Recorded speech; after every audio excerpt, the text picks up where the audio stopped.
people say anything. Let people say anything. Our country become the most powerful country in the world.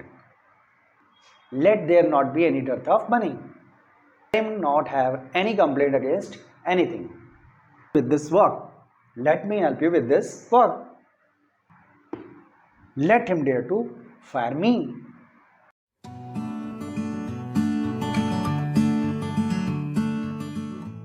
Hello students, कैसे हैं? आज हम लोग imperative sentence की अंतिम श्रेणी पे पहुंच चुके हैं, अंतिम एपिसोड पे पहुंच चुके हैं, जहां पे हम लोग फिर से कुछ ऐसे वाक्यों को डील करने वाले हैं जो कि सुनने में लगेगा कि किसी को आदेश दे रहे हैं या किसी को सलाह दे रहे हैं या किसी के आगे कोई प्रस्ताव रख रहे हैं। ठीक है, ये प्रश्नवाचक वाक्य नहीं होगा नेचुरली। अब इसकी पहचान क्या है, पहले आप अपने स्क्रीन पर देख सकते हैं। इसमें होता है क्या है, वाक्य का अंत वर्ब से होगा या हो शब्द आएगा। जैसे चलो से तो नहीं शुरू होगा, क्योंकि जब चलो से वाक्य शुरू होता है तो आपको मालूम है लेट्स से शुरू करते हैं वाक्य, लेकिन यहाँ पे लेट्स से वाक्य शुरू नहीं किया जाता है, लेट्स से शुरू किया जाता है, जैसे आप अपने बोर्ड पे देख सकते हैं। लेकिन पहचान के बारे में जहाँ तक बता दें, कुछ वाक्य बोल के बता रहा हूँ। पहले, बच्चे ना खेलें, वो यहाँ ना दौड़े, लोगों को कोई समस्या ना हो, कमरे में AC हो। आपने इन सब वाक्यों को सुना। इन सब वाक्यों के अंत में या तो कोई वर्ब आ रहा है या हो शब्द लगा हुआ है, यानी वाक्य के अंत में हो शब्द लगा होगा या वर्ब आएगा और वाक्य पढ़कर लगेगा कि काम होना बाकी है। जितने भी मैंने एग्जाम्पल अभी देखे हैं उसमें आपको वाक्य पढ़कर ऐसे ही लगा होगा कि काम होना बाकी है, और वाक्य पढ़कर लगना चाहिए आदेश दे रहे हैं या सलाह दे रहे हैं। क्लियर है? तो ये थी पहचान। इसमें कोई LPO नहीं होता है। स्ट्रक्चर आप देख सकते हैं, यहाँ पे कहीं भी LPO का कोई यूज़ होता हुआ नहीं दिख रहा है। ये एक यूनिक सेंटेंस है, अलग तरह का सेंटेंस है। वैसे भी इंपरेटिव सेंटेंस अलग तरह का ही सेंटेंस होता है। उसमें हम लोगों ने देखा है सिर्फ एक जगह हम लोगों ने LPO का यूज़ किया था, जब प्रश्नवाचक वाक्य था। इसके अलावा हम लोगों ने जितने भी वाक्य इसमें बनाए हैं कहीं भी हम लोगों ने LPO का यूज़ नहीं किया है। क्लियर है? तो चलिए, तो सबसे पहले आज हम लोग जो वाक्य शुरू करने वाले हैं उसमें सबसे पहला वाक्य आप देख रहे हैं, लोग कुछ भी कहें। तो सबसे पहले समझ लेते हैं कि ये इंपरेटिव क्यों है। लोग कुछ भी कहें। अब देखिए, पहली बात वर्ब से ख़त्म हुआ है वाक्य, और वाक्य पढ़कर लग रहा अभी काम होना बाकी है, या रोज कहते हैं, ये भी हो सकता है। लेकिन अभी आपकी इच्छा है कि भाई लोग भविष्य में भी कहते रहें, आप कहना यही चाह रहे हैं, लोग कुछ भी कहें, मतलब आप तो वही करेंगे जो आपका मन है, आप नहीं रुकेंगे, लोग कुछ भी कहें। तो यानी ये एक तरह से बात भविष्य को दिमाग में रख के कही जा रही है। और लोग कुछ भी कहें, ये आप प्रस्ताव नहीं रख रहे हैं और ना ही ये सलाह दे रहे हैं किसी को, बल्कि आप अपना एक डिज़ायर रख रहे हैं सामने, या आप अपनी मन की बात रख रहे हैं। तो कुल मिलाकर ये भी एक इंपरेटिव सेंटेंस की श्रेणी में रखा जाएगा। एक तरह से आदेश समझिए कि लोग कुछ भी कहें। आपने आदेश दे दिया लोगों को, भाई कहो, तुम्हें जो कहना है कहो, मेरी तरफ से छूट है, लोग कुछ भी कहें। क्लियर? तो ये एक इंपरेटिव सेंटेंस है और इसमें वाक्य पढ़कर लग रहा काम होना बाकी है, आदेश दे रहे हैं या सलाह दे रहे हैं, जो भी समझिए, और वाक्य के अंदर वर्ब आया है। यही को 2-3 पॉइंट्स होते हैं जिसको हम लोग देख के तय करते हैं कि वाक्य इंपरेटिव है या नहीं। अब ये देख लें कि ये जो आज हम लोग एपिसोड को शुरू करने वाले, ये अलग क्यों है पिछले वाले एपिसोड से। आपको याद होगा जो पहला एपिसोड था उसमें हम लोगों ने डू नॉट और वर्ब से वाक्य जो शुरू करते हैं उसके बारे में चर्चा की थी। उन दोनों वाक्यों में ये खासियत थी कि उसमें सब्जेक्ट छुपा होता था, तुम या आप शब्द छुपा हुआ होता था। क्लियर है? इसमें आप देखेंगे तुम या आप शब्द छुपा नहीं होगा, सब्जेक्ट छुपा ही नहीं होगा, सब्जेक्ट दिया होगा या इस वाक्य में देयर का प्रयोग होगा। एक बात और फिर हम लोगों ने पढ़ा था जिसमें हम लोगों ने देखा था कि वाक्य के अंत में जाए शब्द आता है, उसमें सब्जेक्ट छुपा भी नहीं होता है, दिया भी नहीं होता है, वो वाक्य पैसिव कहलाते थे। तो यहाँ पे आप देखिएगा, यहाँ तो सब्जेक्ट दिया होगा या देयर लगेगा, इसलिए पैसिव वाली श्रेणी में इस वाक्य को नहीं मानेंगे। इसके बाद हम लोगों ने कुछ 2 प्रश्नवाचक वाक्य को डील किया था। तो ये तो आप साफ देख सकते हैं, इसमें प्रश्नवाचक शब्द कहीं पर यूज़ नहीं हो रहा है, तो ये प्रश्नवाचक नहीं है। फिर एक हम लोगों ने डील किया था जिसमें चलो शब्द लगा होता था वाक्य के शुरू में, या चलो छुपा होता था। तो यहाँ पे चलो लगा भी नहीं है और चलो छुपा भी नहीं, चलो लोग कुछ भी कहें, इसका कोई अर्थ नहीं निकल रहा है। इसलिए इसको हम लोगों ने 7वीं श्रेणी में रख के, या अगले जो आप चौथा एपिसोड है या शायद 5वां एपिसोड है, इस एपिसोड में रखा है, और इस तरह से इसको अलग से पढ़ने की हम लोग को ज़रूरत महसूस हो रही है। तो चलिए देखते हैं, शुरू करते हैं। तो हमेशा की तरह इसमें भी सब्जेक्ट खोजेंगे। अगर वर्ब है तो देख लें पहले वर्ब है कि नहीं। वर्ब है कहना, ये वर्ब है। अगर कहना वर्ब है तो फिर ऑब्जेक्ट खोजते हैं। यहाँ पे क्या लगा के प्रवेश करेंगे तो ऑब्जेक्ट मिलेगा। क्या कहें, कुछ भी कहें, तो कुछ भी कहें तो ऑब्जेक्ट हो गया। सब्जेक्ट खोजने के लिए आपको मालूम है कौन लगा के प्रवेश करते हैं, कौन कह रहा है, लोग कह रहे हैं, तो लोग हो गया सब्जेक्ट। क्लियर है। अब ट्रांसलेशन शुरू करेंगे, स्ट्रक्चर वाइज चले। सबसे पहले लेट लिखना ही लिखना है इसमें। लेट आपका एक कॉन्स्टेंटली यूज होने वाला वर्ड है लेट। लेट के 2-3 मतलब और भी होते हैं, लेकिन फिलहाल आपको यहाँ पे लेट का कोई मतलब नहीं दिख रहा है। इस लेट की कोई हिंदी निकालने की कोशिश करेंगे तो इसका कोई अर्थ निकलता हुआ नहीं दिखाई देगा। ये एक स्ट्रक्चर का एक भाग है, क्लियर। इसके बाद लिखा है सब्जेक्ट और ब्रैकेट में लिख दिया ऑब्जेक्ट। यहाँ पे सब्जेक्ट क्या है? लोग। तो यहाँ पे पीपल को पीपल ही लिख देंगे, लेट पीपल। लेकिन अगर यहाँ पे लिखा होता ही तो उसको कन्वर्ट करते ऑब्जेक्ट में हिम, शी तो हर, आई तो मी, इसलिए यहाँ पे ब्रैकेट में ऑब्जेक्ट लिखा हुआ है। अभी आगे वाले वाक्यों में अभी आपको क्लियर हो जाएगा। फिर इसके बाद लिखा है नॉट, नॉट है नहीं, नॉट छोड़ देंगे। इसके बाद लिखा है वर्ब का फर्स्ट फॉर्म, वर्ब है कहना से। फिर इसके बाद लिखा है लास्ट में ऑब्जेक्ट भी चाहिए। ऑब्जेक्ट क्या है? कुछ भी, anything. Let people say anything, let people say anything.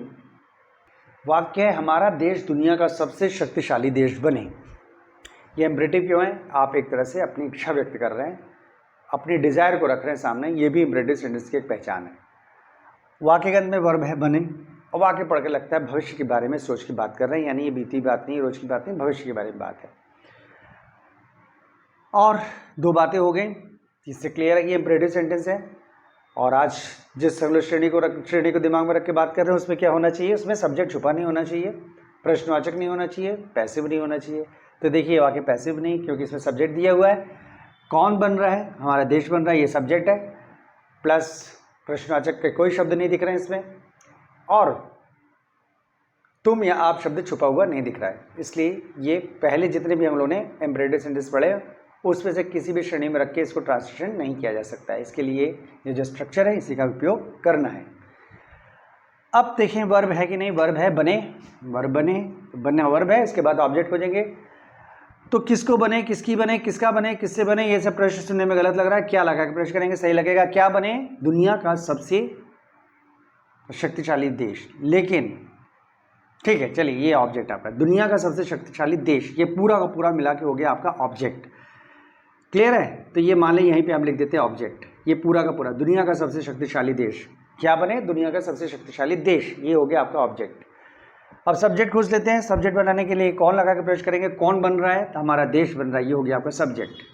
Clear? अब चलिए स्ट्रक्चर देखते हैं। सबसे पहले लेट लिखेंगे। लेट सब्जेक्ट, सब्जेक्ट क्या? हमारा देश, अवर कंट्री। नॉट, नॉट है नहीं। वर्ब का फर्स्ट फॉर्म, वर्ब बने, बिकम। फिर ऑब्जेक्ट, ऑब्जेक्ट क्या है? दुनिया का सबसे शक्तिशाली देश। लेट अवर कंट्री बिकम दुनिया का सबसे शक्तिशाली देश।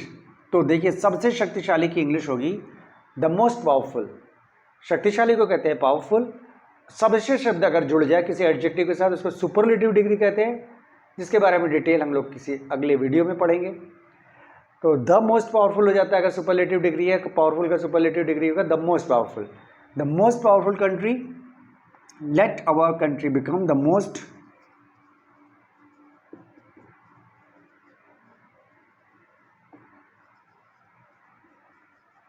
दुनिया का, in the world, of the world नहीं, इन द वर्ल्ड। इन अब जगह नहीं है, कहाँ लिखें? चलिए यहीं लिख देते हैं। आप तो सुनाई तो आपको पड़ ही रहा होगा हम क्या कह रहे हैं, इन the world, in the world.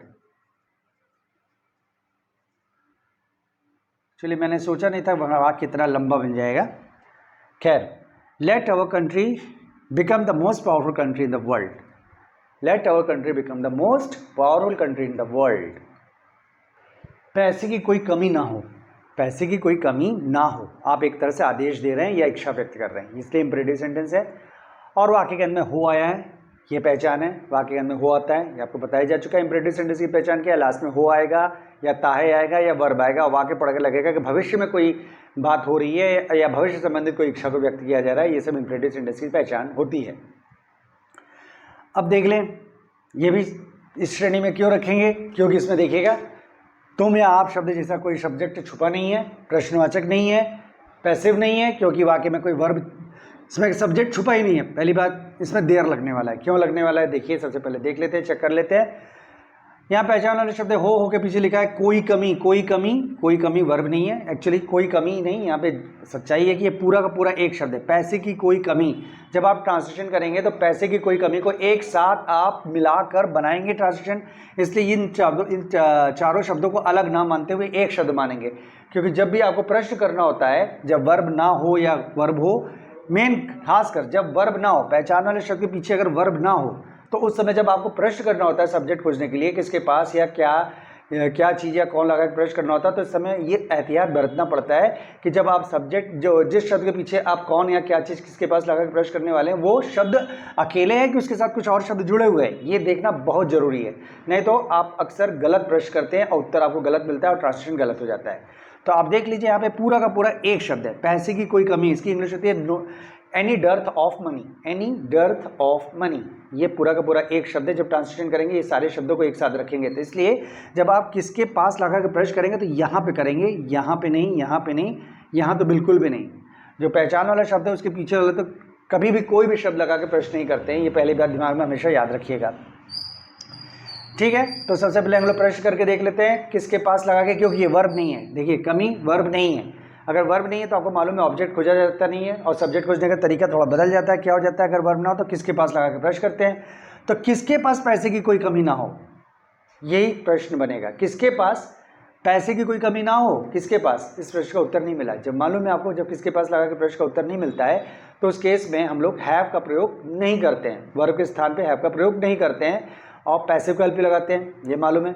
तो यहाँ पे तो एलपी होता ही नहीं है पैसिव का, तो उस केस में क्या होता है, ये बी जो लगा है ना, बी यहाँ जो लिखा है बी, इसका प्रयोग कर देते हैं, इसका प्रयोग कर देते हैं। ये बी मान के चलते हैं कि वर्ब की जगह बी लिख दोगे तो हो जाएगा। एक बात क्लियर हो गई। दूसरी बात, अभी सब्जेक्ट मिला नहीं तो कौन लगा के भी हमें प्रश्न करना पड़ेगा ताकि पता चल पाए सब्जेक्ट लगेगा कि देर लगेगा। तो कौन लगा के इसी जगह प्रश्न करेंगे, कौन पैसे की कोई कमी ना हो, इसका भी उत्तर नहीं मिला, तो इसका मतलब यहाँ पर भी देर का प्रयोग होगा सब्जेक्ट के स्थान पर।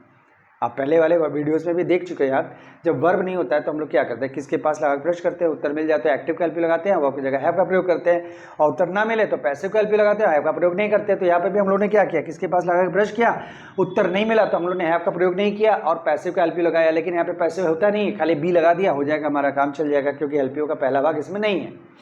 अब कौन लगा के फिर पूछते थे हम लोग, कौन लगा के प्रश्न करते थे, उत्तर मिल जाता था तो सब्जेक्ट की जगह सब्जेक्ट का प्रयोग कर देते थे और उत्तर नहीं मिलता था तो देर लगाते थे। तो यहाँ पर भी वही काम किया हम लोगों ने, किसके पास और कौन या क्या चीज़ लगा के जब प्रश्न किया उत्तर नहीं मिला तो यहाँ पे देर लगाना है सब्जेक्ट की जगह। क्लियर। अब चलिए स्ट्रक्चर को देखते बनाते हैं। सबसे पहले लेट लिखेंगे, फिर लिखा है सब्जेक्ट या देयर, यहाँ पे देर लगाएंगे, लेट देयर। नॉट, नॉट है ना लिखा है, लेट देयर नॉट। फिर इसके बाद लिखा है बी लगाना है, हमने बताया वर्ब नहीं है, यहाँ पे हम लोगों ने किसके पास लगा के पूछा नहीं, उत्तर मिला तो बी लगाना है, let there not be, let there not B.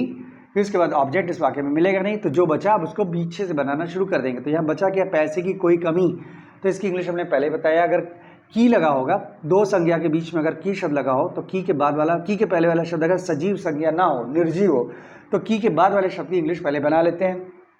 कोई कमी तो एनी डर्थ, की इंग्लिश ऑफ, पैसे की money, let there not be any dearth of money, let there not be any dearth of money.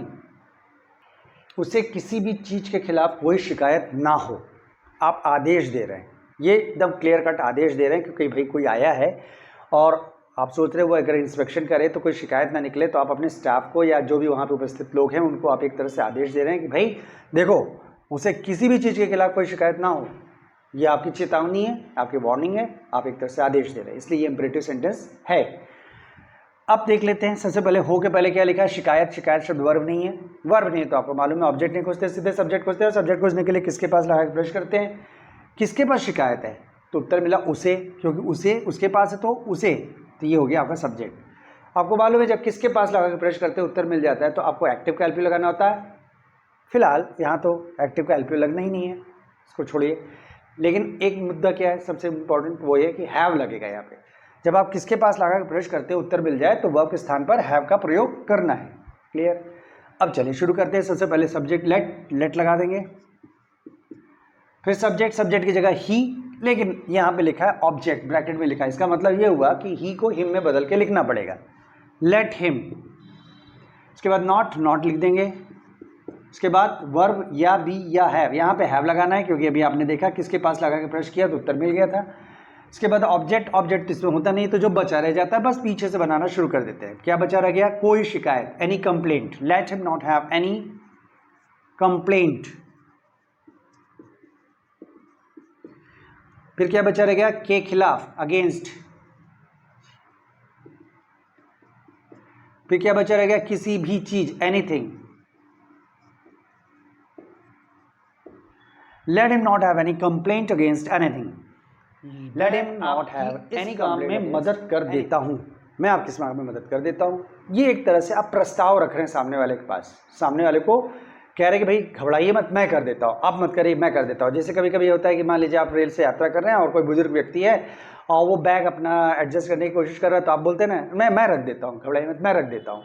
या मान लीजिए कोई किसी ने दरवाज़ा नॉक किया और कोई व्यक्ति उठा और आपको लगा कि वो बेचारे परेशान होंगे, तो आप कहते हैं नहीं रुकिए मैं दरवाज़ा खोल देता हूँ। तो इसमें क्या हो रहा है? आप प्रस्ताव रख रहे हैं, एक तरह से सामने वाले के सामने वाले व्यक्ति के सामने एक तरह का प्रस्ताव रख रहे हैं और एक पोलाइटनेस पेश कर रहे हैं, एक विनम्रता दिखा रहे हैं कि भाई आपके अंदर इस तरह की कर्टसी है कि आप किसी को परेशान नहीं होने देना चाहते हैं, बल्कि आप उठकर उस काम को करने जा रहे हैं। क्लियर है?